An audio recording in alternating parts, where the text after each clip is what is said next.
almost down. Come on, just a couple more hits. Oh, thank God. What you just saw is one of 3 new mobs, along with 3 new items, 2 new blocks, and 2 new structures, including a completely reimagined ancient city that I've added to the Deep Dark.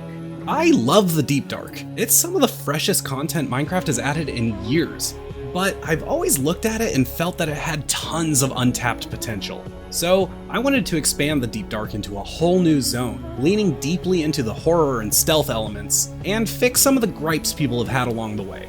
And it's all a data pack and a resource pack, so you can run this on multiplayer with no mods. What a mean surprise for your friends. Okay, so first, let's talk about the thing most of you are here for, the mobs. Like I said, there's 3 of them. The first is the Watcher. I wanted to further the idea that the Skulk is a giant hive-minded organism. So the Watcher is a new adaptation that the Skulk has developed as a way to find prey. It emerges from the Skulk and slowly rotates, scanning the area with its giant eyeball looking for players. Its gaze doesn't penetrate blocks though, so you can hide behind cover and let its gaze pass over you safely. And you really want to be careful around these things, because if they see you, they and all other Watchers in a large vicinity will shriek and summon Wardens. Yeah, did I mention that I made the Deep Dark a lot harder? The second mob are Devourers. These mobs hide camouflaged in the Skulk, waiting for you to just step a little bit too close.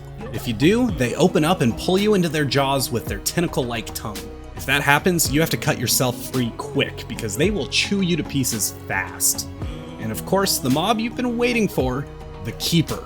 We all know Mojang made the Warden with the idea that it should be ran from, not killed. But clearly that has not stopped people. So now if you kill a Warden, his bigger, badder older brother will emerge to take revenge. He has double the health of the Warden and does enough damage to kill you in one hit, even in full enchanted netherite armor. He shrouds you in darkness, and his presence slows you down and even prevents you from jumping. However, unlike the Warden, he's not just blind. He's also deaf and has no sense of smell. But he can sense you through the Skulk. If you step on a nearby Skulk block, he will roar and charge after you. If you're a bit too far away and you step on Skulk, he'll even dig down and emerge near you. Okay, so the mobs are already bringing the Deep Dark to life, but let's address one of the biggest complaints with it: the loot. Especially with all this increased danger, now more than ever, we need to make the Deep Dark worth the risk. So, there's 4 new loot items to get, starting with the Depths Totem. These can exclusively be found in loot chests in the new structures, which we'll get into shortly. If you hold the Depths Totem in your offhand and right-click, it will instantly teleport you to the surface above you, consuming it in the process. These actually aren't terribly rare, and you can easily find a few of these in one of the new ancient cities, so they're great for convenience or emergency escapes. Second up, let's reiterate that Mojang designed the Warden to be avoided, not killed. But since you're gonna do it anyway, the Warden now drops the Warden's Antler. Holding this item grants you the Warden's echolocation ability and allows you to see mobs through blocks. This is excellent for finding caves or spotting the new mobs in the Deep Dark. Thirdly, again reiterating, you aren't supposed to kill the Warden, and the Keeper is there to punish you for doing so. But since you're probably gonna kill him too, he drops the Soul Spawner. I designed the functionality, but my friend actually designed the look for this block, so I'm gonna let him explain it to you. Hey there, I'm Carex, and I'm the person behind the Soul Spawner model. I was supposed to be quick with this, but the longer I do this, the longer Josh has to fight his own creation. Carex, hurry up! Oh god! The Soul Spawner is a block that consumes the souls of mobs out of the corresponding items they drop, and then it revives them. It has its limits though, so don't dream about spawning armies of bosses, golems, or mobs that share the same drop item. But thanks to it, you can make many new and certainly interesting farms. You think it's a bit OP? Remember, you have to kill the Warden and then the Keeper to have the honor of having it. So if you manage that, you do deserve it. And the final item is the ultimate proof that you've mastered the Deep Dark, the Sword of the Deep. This sword by default does 9 damage, and it can be enchanted. It even has a special ability. By holding Sneak to charge up, you'll see soul particles come off of you. After that, right click and you'll summon the Warden's Sonic Boom attack. Of course, getting something so powerful doesn't come easily. You'll have to find a new block called a Skulk Altar and place 16 Echo Shards and 1 Warden's Antler on it. That will summon the sword, but be warned, there's a nasty surprise for you when you do. Alright, so now we've got mobs and loot, let's talk about the packaging, aka the structures. The first structure is made to address another one of the main complaints with the Deep Dark, which is that ancient cities are very rare, so it's usually not worth exploring the biome if you find it. So I've created a relatively common structure for the Deep Dark, the Ancient Outpost. These fortresses are filled with watchers, and are designed to make you strategically sneak your way through them. If you mess up, you'll find yourself stuck in a building with at least 6 wardens. So, stealth is a really good idea. There is plenty of good reason to explore these though. Inside, you'll find 4 chests with ancient city loot and potentially depths totems. And on the top, you'll either find a small ancient city portal, 4 loot chests, or a Skulk Altar to summon the Sword of the Deep. And finally, the last addition is the new ancient city. Look, the original city is really good, so I can't claim I made one better. But it's definitely bigger. People have been saying for ages that the center of the original city is a statue of the Warden, not a portal. So I decided to show them what a statue of the Warden actually looks like. And another one for good measure. Portal, statue. Portal, statue. We were going to add a sculpt dimension at some point. I know it wasn't 1.19 like I originally theorized, but it's totally gonna happen. Anyways, the city is big, and you'll find tons of chests in it. This structure has about 30 individual pieces I built that it gets assembled from. About 15 hours of building for me. The 2-story buildings are actually randomized, so the bottom and top floors are randomly picked and put together, with the idea that you'll have a very large variety of what buildings you can find. Now, altogether, this project took about 80 hours of work in less than 3 weeks. So, let's see how it all comes together. Okay, we are here, and I'm already hearing watchers. That's looking like an ancient city. Oh, chest over there. Actually, I'm gonna use a little insider knowledge here. I know there's a free golden apple in front of these little statues.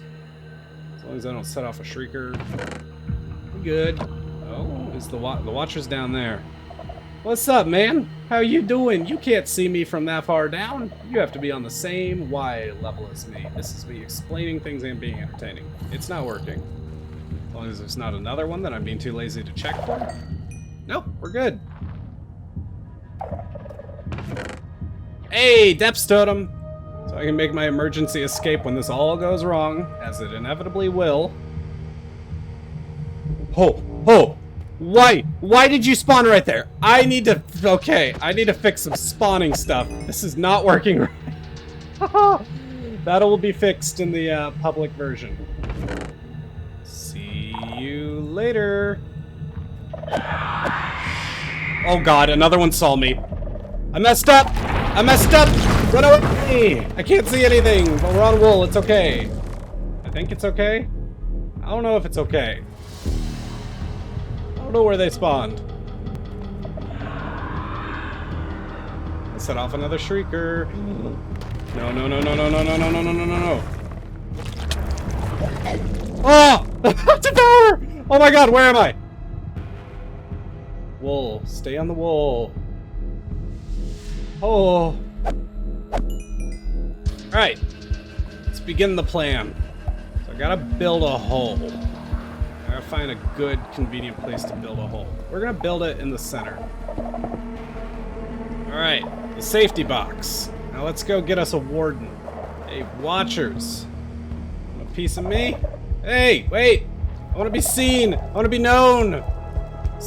Witness me! Okay. Hey, look at that! I got more than one warden. Yep. I get what I asked for. What a surprise. Okay, it's so dark. It's so dark. Oh my god, there's so many wardens. There's so many wardens! Oh my god. Oh, this is terrifying. Hi! I'm gonna... Oh, okay, let's do this! Oh, I'm about to get sonic boom from all sides. This was a mistake! Got him! Yep, that went about as well as it should have, realistically. So let's talk about how you can get this data pack for yourself. Like I said earlier, this project took about 80 hours of work.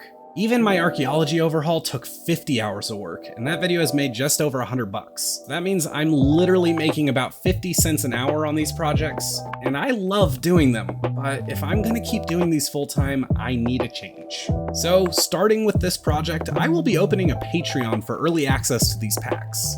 They'll be free after 1 month, but if you want to get your hands on it sooner and support me in making these huge projects, check out my Patreon in the description.